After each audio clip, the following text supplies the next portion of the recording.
Namaste nerds, this is Navinad, Budget Pub Stomper, and today we're doing the long-awaited, frankly overdue, much requested update video for Selvala Heart of the Wilds. Now, one of the sad things that this day is going to hallmark is the day that we finally pull Birds of Paradise out of the list. Cannot be put off any further. This thing is up to $8.78. It is totally unjustifiable. I kind of had it here as a little buffer against inflation, if you know what I mean. But we're only at $100.77, so we could let it slide. But I think while we're doing the video, let's just get on with it. So we will be sideboarding. No, that keeps it in the price. We're going to move it to considering. And also, I did something different with the sound today, so let me know in the comments how the sound is going. So in budget competitive, you're almost always going to find a blue deck, and unlike today's CDH world, there's actually islands in blue decks, so I think it's nope, that's not what we want. Don't I wish. We're going to add Carpet of Flowers. But yeah, I mean, it's going to very often make more mana than Birds of Paradise, and we don't care about the fixing that we get from Birds of Paradise. And so, frankly, it was just time. It was just time. And so now we've got our updated... now, the deck has gotten some updates since the original video I did a long time ago, probably about a year ago on the channel. We've got tutors that are just, like, remarkably good in general, but really good in this deck. Like Nature's Rhythm. Nature's Rhythm oftentimes is going to be a tutor for 2 creatures, and we're very often piecing together 2 like A plus B combos with the commander. So it'll be like 2 pieces plus the commander to win the game. The thing about Selvala is there are all of these like A plus B plus C's. There's like 3 card combos and sometimes even 4 card combos. But all the combos, all the pieces fit really well together. They're like interchangeable. You'll find that when you're playing Selvala, as you're starting to understand the deck, you're not really seeking out specific A plus B combos or specific combos. You're more like looking for patterns. You're trying to put patterns together. But yeah, recent additions since the last video I did of this deck, we got this Bygone Colossus for all of 11 cents. It goes in probably 0 other competitive decks. Probably that's not true, but this is just it's a 3 mana 9/9 for our intents. All of the big overstated creatures that we use for Selvala are really just there to proc Selvala for a card draw and also as a ritual. And this is going to be a convert 3 mana into 9 mana and draw a card. So this was a really good update. Archdruid's Charm is another big pickup in an all-green deck. The fact that it's green being the only real downside to the card. The card is just fantastic. This is one of the most powerful green cards that's come out in recent history. It's a 3 mana instant speed tutor that'll search your library for a creature card or a land card. So it looks like it's got 3 modes, but it actually has, like 5 modes. It's got search for a creature, put it in your hand. Search for a land, doesn't have to be a basic land, but put it into the battlefield, or onto the battlefield tapped, so that's 2 modes. The third mode is you put a +1/+1 counter on a creature you control, and it bites, it doesn't fight, it bites target creature that an opponent controls. Yeah, it deals damage equal to its power to target creature you don't control. So that's a creature removal spell. That's the third mode. Fourth mode is exile target artifact, and fifth mode is exile target enchantment, and that is exile. So it's an instant speed remove target thing, or it's an instant speed tutor up target thing. Really strong card, and this is an upgrade that we've gotten since the last time we did this, the last Selvala deck tech that I did. I don't recall. I think I was able to afford the Umbra Mantle and the Greater Good. I believe those had been freshly reprinted, but these will also go up in between printings, and right now very cheap. And after all, that is the purpose of this video, is to show the updated version. So we've got Nature's Rhythm, Archdruid's Charm. Those are the 2 big ones. Honestly, those are the 2 big ones. I think those are the major new improvements it includes to the deck, all for the low cost of losing the Birds of Paradise. So let's talk about Selvala, what she does and why she's so busted. And guys, she is busted. Selvala has been for a long time, and in my opinion, remains one of the most powerful things you can do for a $100 budget. For budget competitive, Selvala is probably, well, I don't know if S tier, but like definitely top tier, definitely tier 1, if not an S tier commander. It's definitely in my like top 5. I mean, you could choose Selvala or Marwyn. They both play very similarly, but I think these are some of the fastest and most resilient decks. Like, they're turbo fast, but they use permanent, not temporary mana to go turbo speed. So very often you can get your Selvala murdered and still be well in the game, which some turbo decks don't have that ability. Like, sometimes if the commander gets cooked, they're just cooked, or if their win attempts get stifled, they're just stifled. Selvala's not that way, and there are long game things you can do. In fact, the last game I won with Selvala playing in a budget pod, which was maybe 2 weeks ago, it was like it was a little bit of a grindy game. Like, I say a little bit of a grindy game. It was maybe turn 5 or something. But I got my win attempt stopped on turn 3, and then I was able to present another one that didn't get stopped on turn, say, 5 or 6. You can do that with Selvala. So she's more resilient than a lot of the turbo decks, and she's faster than fuck. The deck is fast. We can regularly and definitively, very, very often, almost always present a win on turn 4. I mean, you'd have to get, I don't even know what you'd be doing to not win on turn 5. I'm saying just goldfishing. It'd be very difficult to not be able to present a win on turn 5, and very often you can present a win on turn 3. I think the average is going to be around like turn 3.6, 3.7. It's going to win it's going to present a win attempt in goldfishing, or if you're just going to go for it in a pod and just try to get there. It's going to present a win almost always on turn 4, but some of the time on turn 3. Some of the time you'll have to wait until turn 5, but I think you're going to probably average out to, 3 point something, 3.5, 3.6, 3.7, something in that neighborhood. So what does she do, and how does she cause that to happen? Well, she's a just massive mana boon, and she also gives you the ability to draw cards. And it's a very relevant ability, and it comes up in the deck, and it matters. For 3 mana, you get a 2/3 Elf Scout. Whenever a creature enters the battlefield, if it's the biggest creature, you draw a card, or the controller draws a card. So that actually definitely it comes up where sometimes your opponent will play the biggest creature and it'll proc Selvala and they'll draw a card. But your deck is built around Selvala, and you're going to draw, like 8 cards for every 1 card that you give away, something like that. And then it has the probably even more important ability, the more important ability of pay 1 mana, tap, and add X mana to your mana pool, where X is the power of the biggest creature that you control. So if you have a 9/9 Ashaya and your Selvala is in play, you can tap 1 mana, tap the Selvala, add 9 mana to your mana pool, netting 8 mana in that situation. I think I'm going to go over some of the key combos, but the best way to get your head around Selvala and how she works, I think, is going to be just to watch her in action. So I think I'm just going to do a lot of goldfishing in this video. But if there's one combo to get your head around straight away before you ever even pick up the deck and start trying to play it, it's definitely the Ashaya plus a Power Ranger. So your Rangers are Quirion Ranger, which is down here, this gal. This fancy little elf gal. She's 1 mana, 1/1 with the text, return a forest you control to owner's hand to untap target creature, and you can only do that once per turn, allegedly, but we'll see about that. The card would be extremely broken if you could do it more than 1 time per turn, right? And that's kind of one of the big objects of the game. It's one of the things you're trying to do with the deck, is break Quirion Ranger or Scrib Ranger.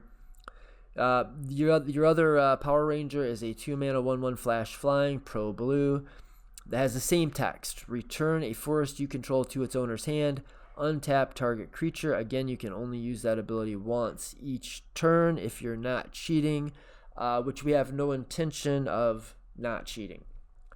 So yeah, the Ashaya is going to turn all of your creatures into forests, which basically allows you to use the Quirion Ranger to return itself. That's the trick. Ashaya's power, I'm just going to read the card. Ashaya, Soul of the Wild. 5 mana elemental. Ashaya, Soul of the Wild's power and toughness are each equal to the number of lands you control, and non-token creatures you control are forest lands in addition to their other types. And that means with Ashaya in play, she's probably going to be big, huge. If you have 5 lands, she's going to automatically be a 6/6, and if you've got the Selvala in play, she'll be at least a 7/7. If you've got the Quirion Ranger in play as well, she's at least an 8/8. So she gets big, and in this deck that matters. This is a power matters type of a deck, but more importantly, she turns Quirion Ranger into a forest. So if Quirion Ranger is a forest, then you can, reading the text of the Quirion Ranger, remember it says return a forest you control. You just pick up a forest and untap a creature. That's what it actually just equates to. And if Quirion Ranger herself is a forest, thank you Ashaya, then you can pick up the Quirion Ranger with the Quirion Ranger and untap your Selvala. So you need a big mana dork, a BMD, like Selvala. You need Ashaya, and you need one of your 2 Rangers. If you use the Scrib Ranger, that's going to add 1 mana per iteration of whatever your combo is to go to net infinite mana, which is going to be the game plan if that wasn't clear. So this one is a little bit worse. But the fact that it has flash, flying, and protection from blue definitely does come up sometimes. They can't bounce it. You can block, you know what Pro Blue does. But mostly what it's going to do, it's going to be a stand-in for Quirion Ranger. Most of the time we're going to go for our Q Ranger, but if your Q Ranger gets 86'd or 68'd or whatever, 69'd, that would be inappropriate. She looks young. Let's just move right on. We're just going to move right on. We're not even going to stop on that to think. We will not be reflecting on that. So Selvala, any BMD, any big mana dork, will be untapped when you return the Power Ranger to your hand. Then you can tap the BMD to recast the Power Ranger, and then you can return the Power Ranger to your hand to untap the big mana dork, and then you can tap the big mana dork to recast your Power Ranger. And in each iteration, you're going up and up and up mana, and that can be done with Selvala out of the command zone, so that's how you're normally going to do the combo. But it can also be a commander agnostic combo using one of these other BMDs, like Priest of Titania. If you have a couple of dorks, a Priest of Titania, and a Q Ranger in play, and as fortune would have it, she is indeed an elf. I can feel your mind wandering back to that scene. We're moving on. We're past it. We're not even stopping to talk about it. The Priest of Titania, let's just say she taps for 4 mana. You tap her for 4 mana with your Ashaya in play, with your Quirion Ranger in play. You tap the Priest of Titania for 4 mana. You return the Quirion Ranger to your hand, untapping the Priest of Titania. Now you tap the Priest of Titania again, this time for 3 mana. Nope, in fact, you wouldn't do that. Be careful with your sequencing, guys. It could matter. Okay, so let me start that over. We've got Ashaya, Priest of Titania. We've got Ashaya. All of our things are forests. Priest of Titania, we can tap for the number of elves in play, not just our control, but in play. And we've got Quirion Ranger. We tap the Priest of Titania. Let's say we've got a couple of other dorks in play. 2 other dorks in play. So we tap the Priest of Titania for 4 mana. Then we return the Quirion Ranger to our hand to untap the Priest of Titania. Now we want to use one of our floating 4 mana, our 4 floating mana, to recast the Quirion Ranger. Then, the reason that we want to do it that way is because we want the Priest of Titania to count the Quirion Ranger towards the amount of mana that you're adding to your mana pool when you're going through the loop. But at the end of the day, as long as you can make enough mana to cast the Quirion Ranger once. Yeah, right? Twice. Once. Just once. So you tap the Quirion Ranger. So let's say if your Priest of Titania tapped for 2 mana, would this work? Yeah, it works. So you just need a mana dork that's going to make at least 2 mana, and the Quirion Ranger, or a mana dork that's going to tap for at least 3 mana and use the Scrib Ranger to make infinite mana. And we've got Priest of Titania. Mostly we're going to use Selvala because, again, she's in the command zone. But we've also got the backup plan of Karametra's Acolyte, which is a 4-mana BMD that taps to add an amount of mana equal to your devotion to green. So if your devotion to green is high, and it often will be, you can tap her for a lot of mana. And as long as you've got a big mana dork and a Shia and one of the 2 rangers in play, you can net infinite mana. Now, infinite mana does not win the game by itself automatically, and Selvala is not exactly an infinite mana outlet in the command zone, although sometimes it can work like one because of the draw ability. If you're going to be able to proc Selvala over and over, then some of the combos that you're using to generate infinite mana will also have you returning a creature you control to your hand and then playing it again and returning it and playing it. So sometimes you can get Selvala to act like an infinite mana outlet in a way. Like it can be a combo outlet for the same combos that make the infinite mana in this deck. But no, it's not an actual infinite mana outlet. But the deck is riddled with them. We've got plenty of infinite mana outlets, and so if we're able to put the combos together, we can usually finish off the game by tutoring for one of our infinite mana outlets. Your infinite mana outlet might be Duskwatch Recruiter. I think that's probably the one I use the most often. Or where is Duskwatch Recruiter? Right here. This just has 3 mana. Look at the top 3 cards of your library, reveal a creature card, and put it in your hand. So and then you put the other ones on the bottom of your deck. So effectively, if you have infinite mana, you're able to use this as a mana sink that will draw all of the creatures in your deck, put them in your hand, and since you have infinite mana, that means you can also put them into play. So you can play all of the creatures in your deck, and then if you've got a way to haste enable them, you can murder your opponents right there. And the easiest way to haste enable in this deck is, I don't remember if we're still playing the bridge. We used to play the bridge. Nope. Do we have the bridge? It doesn't matter. We don't need it, but I'm just curious as to whether I kept the... No, I switched it out for Ulvenwald Oddity. That's right. Ulvenwald Oddity is a 4-mana 4/4 with Trample and Haste. With the 7-mana ability to transform into an 8/8 Trample Haste that says other creatures you control get +1/+1 and have Trample and Haste. That's the important part. It's not a very good rate, but we don't care because we don't want the Ulvenwald until we make infinite mana, in which case it doesn't matter how much the ability costs. So we play all of our creatures out, we transform the Ulvenwald Behemoth, and then we murder everybody with our board of 30 plus creatures. 20 plus 30, well, up to 34 creatures and a Selvala. Up to 35 creatures, and we murder the table. Another infinite mana outlet. And, we're not using other actual infinite mana outlets per se, but the other combo outlets are going to be...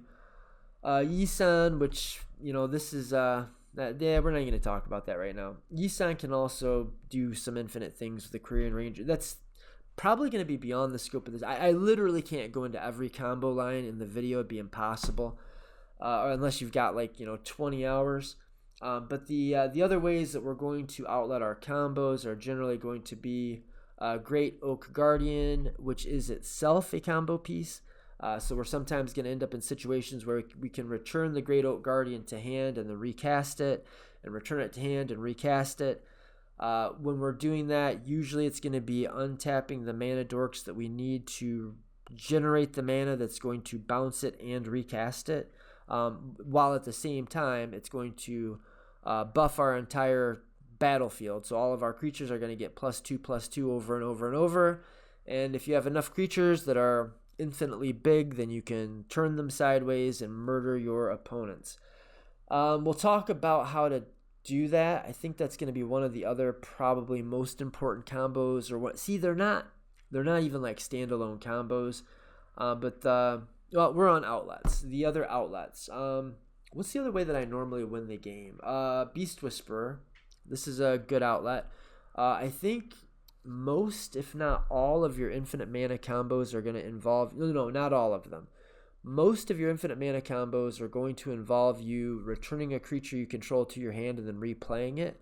And so if you're doing that and you have Beast Whisperer in play, then that's going to allow you to draw your deck. And if you've got infinite mana and you're able to draw your deck, then you're able to do any of the other things inside the deck. Probably an obvious statement, but more of a non-statement in a way, but important nonetheless. So that's another outlet, or kind of a quasi-outlet. It's a sometimes outlet. It's not an infinite mana outlet, right? But it's an outlet for the combos that we're using to get infinite mana.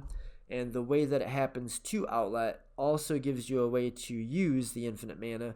That way, in this case, being drawing your entire deck, right?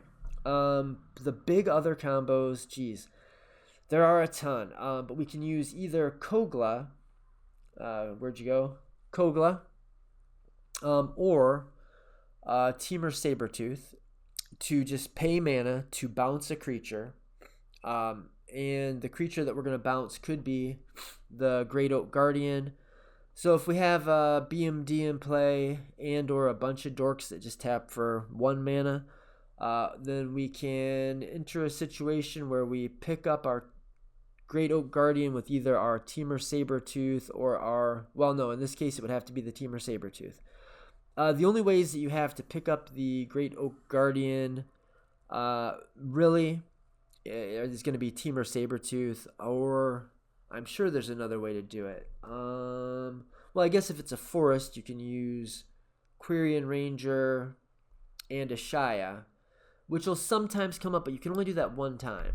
I mean, you know, allegedly. In reality, there's lots of ways to make that not the case. You can reset your Quirion Ranger by using the Wirewood Symbiote, which says return an elf you control to your hand to untap a creature. You can return the Ranger to your hand to replay the Ranger and reset the Ranger. And these things come up. Like, you're going to do things like that in the deck. So that's what I mean. Like, it's not all just this card and this card equals win game.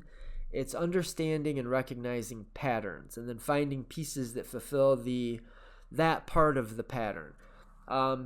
Big mana dork and a thing that bounces things and a thing that untaps things. That's going to be one of your main patterns. Usually that's going to be Temur Sabertooth, Great Oak Guardian, or Temur Sabertooth, Hyrax Tower Scout. So the Hyrax Tower Scout won't work with just a bunch of mana dorks. You're going to have exactly a big mana dork. But if you have the Hyrax Tower Scout with either the Kogla, because the Kogla has the ability to bounce a thing, but it has to be a human thing. Lucky us, Hyrax Tower Scout is a human. So I'll just give you an actual concrete example for this one. Let's say we have Selvala, which we already talked about what Selvala does. She's a BMD. We've got a big mana dork, Selvala. We've got Kogla the Titan Ape. We've got Hyrax Tower Scout. Hyrax costs 3 mana. Kogla, you have to pay 2 mana to return the Hyrax Tower Scout to your hand. So it costs 2 mana to bounce the Tower Scout, and it costs 3 mana to replay the Tower Scout, so 5 mana will break even. Your big mana dork has to tap for 6 mana to go infinite mana with your Kogla and your Hyrax Tower Scout. But that's trivial. I mean, we could have a big old creature in play like a Galta, or we could have a little bitty creature that we've hit with a couple of giant growth effects like an Aspect of Hydra, a Might of Old Krosa, mutagenic growth. We've somehow buffed up a big creature, or buffed up a little creature and turned it into a big creature. So now we've got a big creature. So our Selvala can tap for big mana. As long as that big mana is 6 mana or more, then you can use either Kogla or Temur to bounce the Hyrax Tower Scout to your hand. Then you can cast the Tower Scout and then untap the big mana dork to continue the loop, generate infinite mana, and then win the game in any number of ways. A lot of times, and one of the big reasons that this combo or these combos are not as difficult to they're not as difficult to assemble as they may sound, is because most of the time you're going to be using a tutor to do the combo, and very often you're going to be able to how do I want to say this, like Okay, I'll just give you another concrete example, because one of the ways we're gonna outlet the deck, it's not like an infinite mana outlet, but in a way it is once we've generated infinite mana with our Hyrax Tower Scout and our Kogla, we'll weave an Eternal Witness in. So we can, again, like sometimes we'll use a tutor to find one of these pieces we need, or sometimes we'll find the Eternal Witness with a tutor. This is a very common pattern in the deck. It's a little bit complicated, bear with me. When we're assembling an A plus B plus C, often that's going to mean that we're going to have to cast a creature tutor somewhere along the way. So, very often, what we're going to do first is we're going to tutor for the Eternal Witness.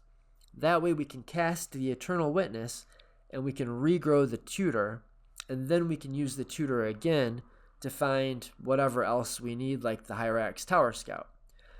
For instance, now if we've got our Temur Sabertooth, our Hyrax Tower Scout, and our Eternal Witness with a big mana dork, we can cast the Eternal Witness to get the tutor. We cast the Ewit, we return our tutor back to our hand, the very tutor that we used to find the combo in the first place, and then we can cast the tutor to tutor up any creature, and then we're going to play that creature, and then we're going to bounce the Eternal Witness, then we're going to cast the Eternal Witness, we're going to get that tutor back, we're going to cast the tutor again, we're going to find another creature, we're going to put that one in play, then we're going to bounce the Ewit to hand, we're going to recast the Ewit, we're going to grab the tutor, we're going to cast the tutor, we're going to get another creature, so on and so forth until we flood the battlefield with all of our creatures, and we're going to flip the Ulvenwald Oddity, and we're going to murder everyone. Sometimes a way that we're going to outlet the deck is post-combat. Maybe we're post-combat. Maybe we drew a card in combat, or somebody did something that caused us to draw a card. This comes up sometimes. If you have drawn a card post-combat that gives you the win, but now you can't murder the table by turning all of your guys sideways, then you've got to have a backup plan for that, and that backup plan is often going to include Eternal Witness and one of these bouncers. The bouncers are usually just going to be Temur Sabertooth or Kogla, although they can get intricate and have like different variations of like Wirewood Symbiote and Ashaya and whatever, but just generally, the bouncers are going to be Temur Sabertooth or Kogla. And sometimes it's going to be Temur Sabertooth and Kogla. So, for example, let's say we started our combo turn off with a tutor for our Eternal Witness, and then we cast the Eternal Witness, and then we tutored for our Temur Sabertooth. We put our Temur Sabertooth into play, and we bounce the Ewit to hand, and then we recast the Temur Sabertooth to find our Hyrax Tower Scout. We get the Tower Scout, we cast the Tower Scout, we untap the Selvala. So now we've got our combo set up, but imagine we're doing this post-combat. If we do this after combat, then a way to win, is going to be to use the Eternal Witness to find the Beast Whisperer. Okay, use the Ewit to get the tutor up the Beast Whisperer, go through your bouncing things, draw your deck until you find your, could be a lot of things, but let's just say post-combat, very often what I use is, what the hell is it called? What's the card? Beast Within. And we will cast the Beast Within, targeting one of our opponent's anythings, right? We blow up their permanent. Then we're going to go through the Eternal Witness loop again, returning the Ewit to hand, recasting the Ewit to pick up the Beast Within. Then we're going to cast the Beast Within on our opponent's thing again. We're going to blow up their entire board, leaving a bunch of 3/3s behind. But then we're going to use our Eternal Witness to pick up the tutor. Again, we're going to go back to the tutor now. And we're going to cast it to tutor up Kogla. Now we're going to cast the Kogla to blow up or to murder the Beast token. Then we're going to use the Temur Sabertooth to return the Kogla to our hand. And then we're going to recast the Kogla, and it's going to fight the next beast. And so we're going to murder the board. I think that I need to just goldfish this for you guys. It sounds really, really complicated to try to explain it. The basic premise of the deck is we are going to be going turn 1 Selvala, or I'm sorry, turn 1 Dork into turn 2 Selvala. You generally just won't keep a hand that doesn't do that, and it's not hard to do. There's tons of Dorks. So we're going to go turn 2 Selvala, and then we're going to want some kind of a payoff, like a overstated creature, like a 3 mana 9/9, for instance. So we're going to go into turn 3. We're going to cast our 3 mana 9/9. We're going to draw a card. We're going to tap the Selvala for 9 mana, and we're going to start doing crazy things. Or if we don't have our Bygone Colossus, then maybe we've got our Pugnacious Hammer Skull. Same kind of a thing, though. You're going to pay 3 mana for a 6/6 in this case. And that's a pretty good one. Or a 5/5 for 2 mana. Same deal. And if you look at it in that lens, then you can kind of understand maybe... Well, I don't know if you're going to understand any of this. This sounds like just craziness. I can hear myself saying it. I know what I'm saying, but I'm not sure how many of you are going to follow. We'll get to the goldfishing. But if you look at it through that lens, you'll see how good this card was. It's a huge pickup for the deck. I mean, I want like 4 more of these. You could replace a lot. There's a lot worse versions of this effect. Before we get into goldfishing, I think I do want to talk about... let's finish up this chat about the kind of general cadence of the deck. It's turn 1 Dork, turn 2 Selvala, then turn 3 we're looking to go for big mana, and when we go for big mana, we're going to look to assemble one of these patterns. Man, this is so freaking complicated. Oh man, I do have to... Okay, so there's a couple more things that we need to absolutely discuss. Staff of Domination and Umbral Mantle are fantastic. They're almost 1-card win conditions in the deck, or a lot of times they'll basically essentially be 1-card win conditions because they're going to act as the infinite mana combo and also the infinite mana outlet. So if you have, 8 creatures in play, which is not hard to do, even if you have 5 creatures in play, your Umbra, as long as one of them is Selvala and one of them is a Biggin, like our 3 mana 9/9, we can tap our Selvala to net 8 mana, because remember, you pay 1 mana for Selvala. She taps for the highest power, and if the highest power of a creature that you have in play is 9, she's going to tap for 9, but it costs 1 mana to do that, so effectively she taps for 8. But if you have Selvala that nets 8 mana, and you've got an Umbral Mantle, then you can equip the Umbral Mantle to the Selvala for 0 mana. It costs 3 mana to play the Umbral Mantle.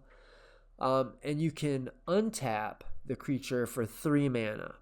And so you pay 3 mana to untap Selvala. If she's netting 8 mana, you'll still have 5 mana floating. You will use one of those 5 mana to activate Selvala again. You'll tap the Selvala to make more mana. And then you'll untap using the Umbral Mantle. And you'll just keep doing that over and over until you have an infinitely big Selvala, like a 20 billion Selvala. And then you will equip the next creature with your Umbral Mantle. You'll equip your anything but Birds of Day in Paradise, because that bit it today. That ate the big one today. As far as Selvala is concerned, the BOP got bopped and is taking a bird nap, a dirt nap. Gonzo. Umbral Mantle can keep equipping to each of your creatures, and you can keep siphoning all that infinite mana through the Umbral Mantle to buff your team infinitely, turn all your dudes sideways, and murder. Murder. Staff of Domination works much the same way. Staff of Domination, if you have 1 mana to untap your Selvala, say your Selvala is tapping for 9 mana, you tap, or say netting 8 mana, then you effectively can tap the Selvala to net 8 mana. You will use 1 of the mana to untap the Staff of Selvala. The first time, you will use 3 of your mana to tap the staff and untap the Selvala. So now you're down to 5 effective mana. Then you're going to use 1 of those 5, leaving you at 4 mana, to untap the Staff of Domination. Then you're going to use 3 of those mana to untap target creature, and she's netting 8 mana. So you activate her and do it again. The way I said it, it almost sounds like that's closer than it is, like break even-ish. It's not. It kind of sounded like we were double counting the activation of Selvala. So if we just say Selvala costs 1 to tap for 9 mana, that makes it easier as an illustration. Boy, oh boy, this is complicated. Sorry, guys. It just is. It's the most complicated deck. Like, people will recommend Selvala as a beginner's deck, like Baby's First CDH deck. Fuck all of that. That is insanity. Don't listen to them. They're lying to you. They're trying to trick you. They're gaslighting you. They want you to feel stupid and question your I was going to say veracity, but that's not the word I'm looking for at all. God, how are we doing? Oh my God. 40 minutes and we haven't even got into the gold fishing. I'm so sorry, guys. Let's leave it at this. If you have a guy in play that's pretty big and a Selvala, trust me that you can make infinite mana. And if you have infinite mana with the Staff of Domination, you can draw your deck. Okay, and this is first 7. I don't know. God, it's always so hard to know. Oh, let's draw for turn. Fine. Turn 1 Dork. Next turn. 2, 3. Selvala. Going to turn 3. And this is kind of the general, usual, typical pattern. This is what this is going to look like when you play the deck. Let's do this first. We definitely want to do this first. Draw. 0 mana tutors are really, really good in the deck. Like, this is really, really good. That was a good draw. Sometimes that makes all the difference. But now we have to decide if we're going to try to go for it here on turn 3 or wait until next go. All right, so we could go. Yeah, I think all we're getting out of this thing is 6 mana. I think it's just gonna have to be next turn then. We could go 6 mana. We've got 6 floating. We could go, if we have 6 floating and we cast this, untapping these. This guy would be an 8. So we could tap this to untap this land, and then we could activate Selvala for 8 mana. And then we could use the... We need 9 to get our 2 things.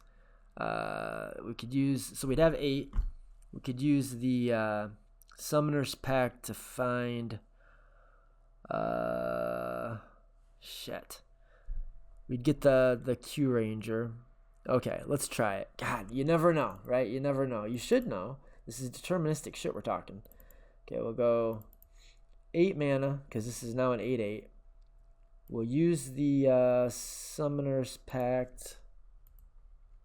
I should have practiced with this deck before trying to make a video. To get that. Or should we be getting the Wirewood Symbiote? Do we need the Wirewood Symbiote instead? Yeah, that's what we're going to do. Okay. So we're going to put that to the side because we're going to get that in a minute. But our Summoner's Pact is going to get Wirewood Symbiote. And the Wirewood Symbiote. So we have 8 mana. Now we have 7 mana. Now we are going to 7 mana. We're going to pick this elf up to untap this elf using the Wirewood Symbiote's ability. I think we have 7 mana. We're going to use 1 of those mana to activate Selvala to add 8. So 7 plus 8 is 15. Probably will use this to make that bigger before we tap it. So instead of 15, we'll go to 16. We will use 9 mana. Are we at 16? 9 mana. So we'll have 7 floating after we cast Tooth and Nail Entwined. Yes, that's correct. That's what we want to do. Okay. So we cast the Tooth and Nail Entwined with 7 mana floating. One of our targets is going to be Quirion Ranger, and the other is going to be Ashaya.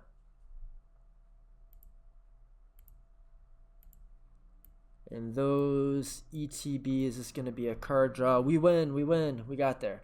So that's 1, 2, 3, 4, 5, 6, 7, 8, 9. We'll get a draw trigger off of Selvala because that's a 9/9, right? Nope. 6, 7, 8, 9, 10. Nope. just one shy. Doesn't matter. Now we're going to return the Quirion Ranger to our hand to untap this. We're going to put one of our floating mana into it to tap it for 9 mana. We're going to use the one of the 9 mana to cast the Quirion Ranger. We're going to return the Quirion Ranger to untap this. We're going to use 1 mana to tap that, activate it, use one of the mana that we get, activating Selvala to cast the Quirion Ranger. So this is an infinite mana loop. By Ashaya turns this into a forest. We can return a forest we control to untap a creature. We can tap this creature and net 8 mana because this is a 9/9. Then we'll use one of those mana to tap the Quirion Ranger, and since this is a new game object, we can use its ability again, and we're just going to keep using its ability to bring it to our hand and recasting it, untapping Selvala, generating infinite mana, and then we're going to cast the Duskwatch Recruiter. And just like we explained in the beginning of the video, we're going to use the infinite mana to filter through Duskwatch Recruiter, drawing all of our cards, all of our creatures. We're going to play all of our creatures out, and if we want to, we can play the Beast Whisperer first, or we can play the Beast Whisperer whenever we want to, so that we're drawing cards off all of the rest of the creatures that we cast. So that we make sure that we draw whatever we want. But basically Ulvenwald and Turn Sideways and Murder Table. Whew, that's complicated. Alright, let's go to let's restart. Okay, we cannot keep this because this doesn't do a turn to Selvala. Restart. This is a turn to Selvala if we hit a land drop. Huh.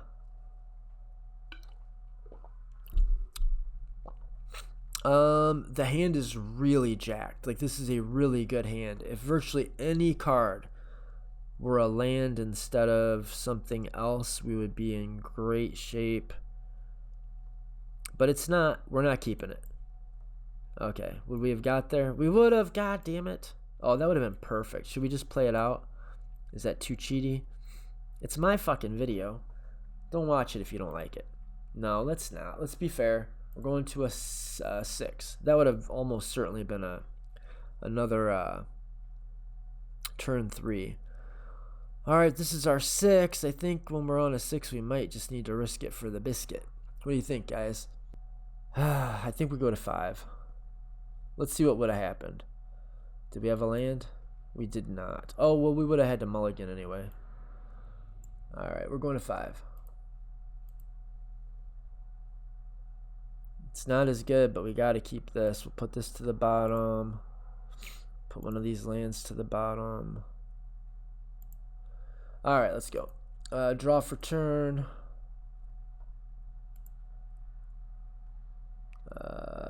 Play our dork. Next turn. Tap, tap, tap. What do you know? Turn to Selvala. Next turn, I'm gonna go 1, 2, 3, 3. We got a 6/6 on turn 3. And then the question becomes, do we want to murder it to start drawing? Okay, we're gonna add 6 mana to our mana pool to cast the Greater Good, or do we want to cast this and start drawing cards? We just had a turn 3. Let's just be safe. We'll just cast this and draw 6 cards. This just says we can draw equal to the power of the greatest power of a creature we control, which is 6, which is how much mana we have. This costs 5, so we get 6 cards with 1 mana floating. I'm just gonna untap a land.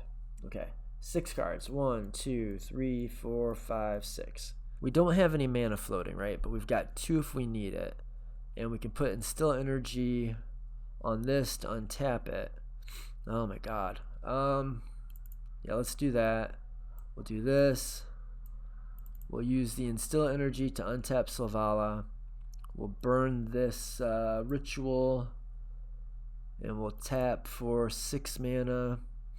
And we'll cast. Just don't see any way to actually win right now. We could do the Hyrax Tower Scout and untap it and have 3 mana floating. Is that our best use of the Hyrax Tower Scout? That's the question. I mean, anybody can win on turn 4, right? Okay, let's do this. So stressful with 3 mana floating. We will activate Selvala. So that's going to take 1 plus, so we'll have 2 floating, plus 6 is 8. We have 8 mana floating. Do we want to cast the Greater Good? Yeah, 8. We're at 4. We'll sacrifice this to draw 6. We're at 4 mana floating. We're going to draw 6 and discard 3. 1, 2, 3, 4, 5, 6. Discard a land. 1.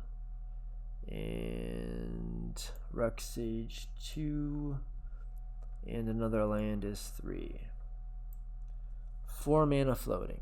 Yeah, if we had a chunky boy in play, I mean, we easily have our turn 4. Just thinking if there's any way around it. I mean, let's just see what we get off of a draw here. This has vanishing, so it's not going to hurt us to play it and get a trigger off of Selvala almost certainly. Got 1 mana floating and 1 draw. Big draw. God, that is a big draw. That is a big draw.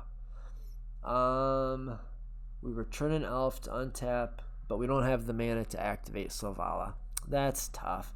Alright, so we're going to go to a very unstressful, very simple win on turn 4. So this is very easy, very chill, very nonchalant. We're simply going to tap this Selvala for 6. We got to do a little bit more work than that. So we're going to go, sorry guys, starting over. Let's tap this. So we haven't used the Instill Energy yet, but we'll tap this for 6 mana.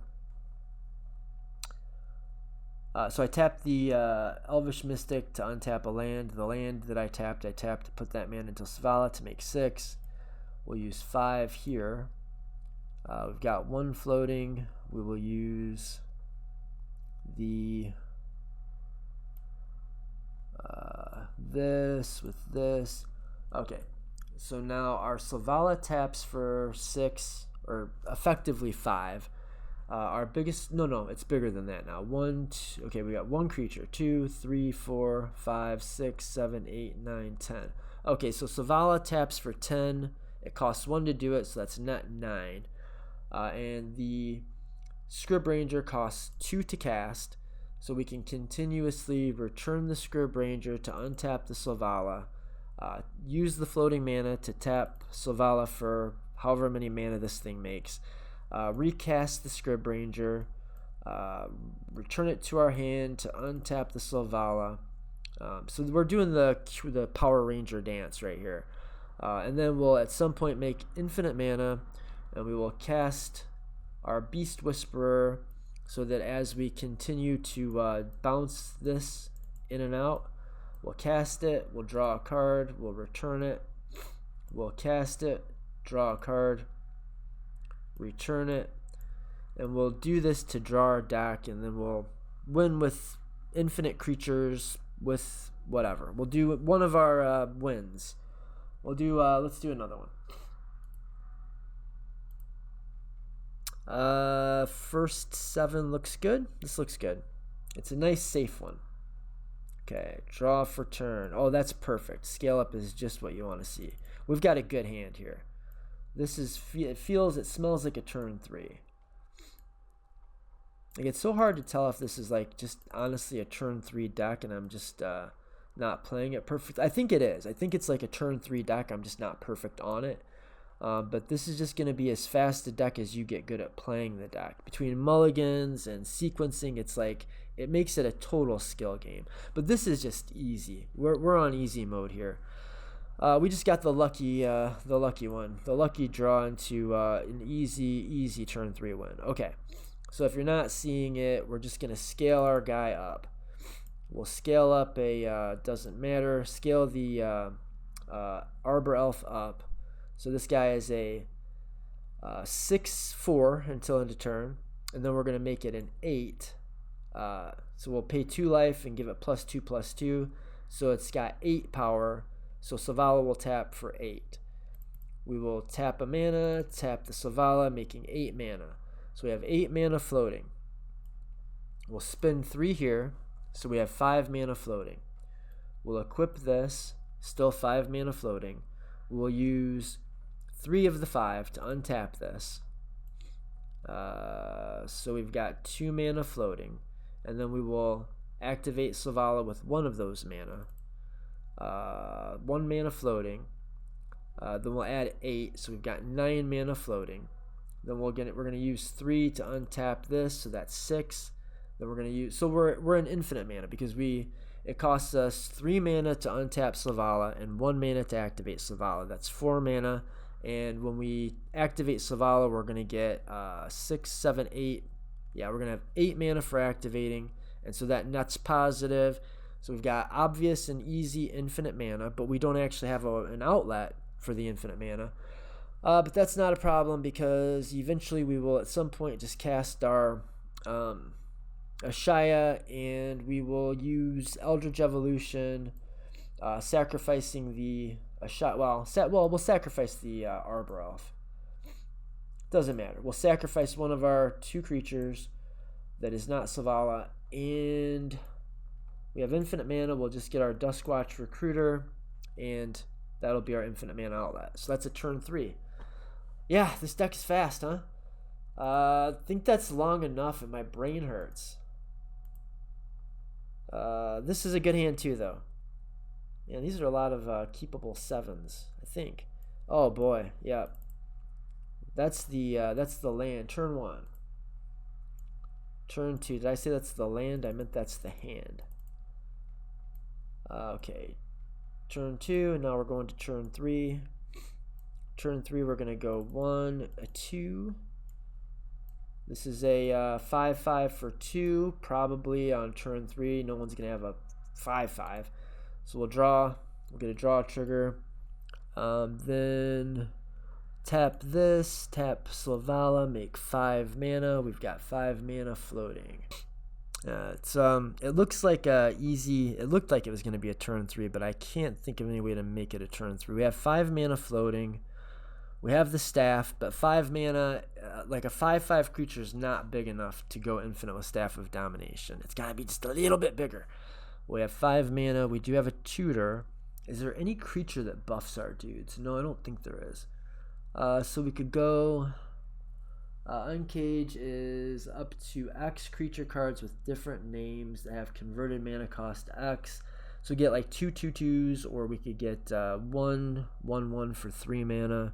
I think that's just what we would do. Let's get 3 power things, or 3 mana things. We've got 5 mana floating.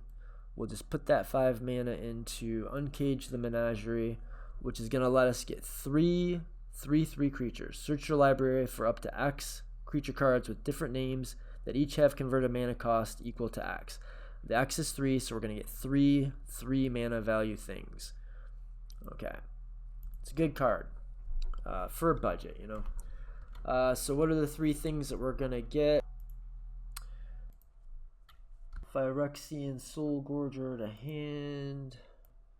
Ewit, Phyrexian, and the other one doesn't matter. Probably we would generally get the Manglehorn. So we'll tap that for 1. And we'll go to our next turn. Nice, easy, breezy. Probably like the best Selvala player on the planet would be able to take my deck and murder people on turn 3 virtually always. 1, 2, 3. Cast the 8/8, proc Selvala for a draw trigger, and did we already play a land? Yeah. Tap this to make 8 mana. The 8 mana will cast our Staff of Domination. The Staff of Domination with an 8/8 creature. We're going to net 7 mana because we have an 8/8, and that's easy enough to pay 3 mana to untap Selvala, pay 1 mana to untap the Staff. Right, that's easy. 4 mana there. We're getting 8, really. So it costs 1 to activate Selvala. It costs 3 to untap the Staff, and it costs 3 to untap Selvala, 1 to activate Selvala. That's 4. 1 more to untap the Staff. That's 5. But when we do that, we get 8. So we're in an infinite mana loop here, and we can use the infinite mana to filter through the Staff of Domination, paying 5 mana to draw a card, and then paying 1 mana to untap the staff, and then 5 mana to draw a card and 1 mana to untap the staff, and we are definitely there. Alright, that's a lot, guys. Thanks for hanging in there. For those of you who made it all the way to the end, I really appreciate it. Sorry it was clumsy there. It's been a long time since I haven't played this deck very much for a very long time. I used to play it all the time, and you do just get better and better and better. And the first couple of games you play with Selvala, you're going to think that you were sold a bill of goods. Like, you're going to think, there's no way that this is a turn 3 or 4 deck. I can't even make it win until turn 5 or 6. And then without changing the deck at all, the deck is just going to get better and better and better the more you play it. That's all I got, guys. There's your update for Selvala, the simplest beginner-friendly deck ever to exist. Word to your mothers, East Side until the day that I die, and namaste, bitches.